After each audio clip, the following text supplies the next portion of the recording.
سلام، با شما هستم با دوره رایگان هوش کمپلکس برای بچه‌هایی که میخوان تیزهوشان قبول بشن. ترتیب عملیات ریاضی صفحه 286 کتاب هوش کمپلکس هم هست. میگه وقتی چند تا عمل ریاضی سرکار داشته باشید باید حتما اولویت رو رعایت کنید و الا جواباتون اشتباه میشه. اولویت هم که شما ماشاءالله خیلی بلدین. اولویت با پرانتز و کروشه هستش. دقت کنین همیشه اولویت با داخلی ترین پرانتز هسته. بعد توان و ریشه هسته که تو هفتم میخونی ولی بدونین ضرب و تقسیم. خب ممکنه شما بگین ضرب یا تقسیم از سمت چپ هر کدوم اول اومد. جمع و تفریق باز اونم میگن هر کدوم اول اومد ولی فرقی نمیکنه.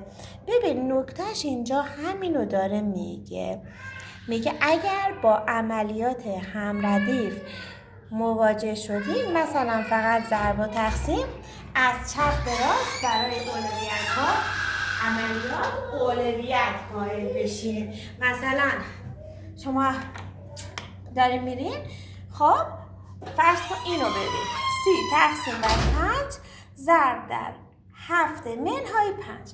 اول اولویت با چیه بگین بچه ها؟ اولویت با پرانتزه، یعنی اول شما باید 7 منهای 5 رو حساب کنین. اول باید 7 منهای 5 رو حساب کنین میشه 2. درسته؟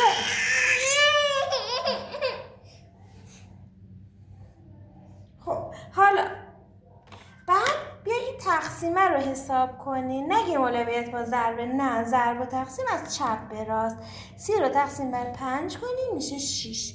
حالا اینم 2. 6 دوتا 12 تا. درسته؟ بله دقیقا. اگر اینجوری نریم جوابش فرق میکنه. بیایم بریم مثلا اگر اینجا ضرب رو بگیریم 5 دوتا 10 تا 30 تقسیم بر 10 میشه 3. پس شما باید خیلی حواستون به این نکته باشه.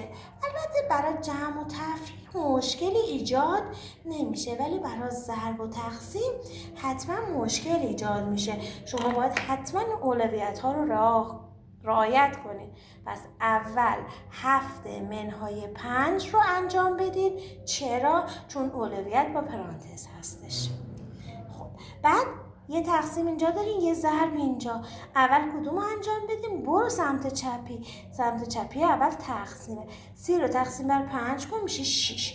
جوابشو خط بزن بالاش بنویس. 7 منهای 5 هم خط زدی بالاش نوشتی شده 2. حالا 6 دوتا چند میشه بچه ها؟ 12 تا. بسیار عالی.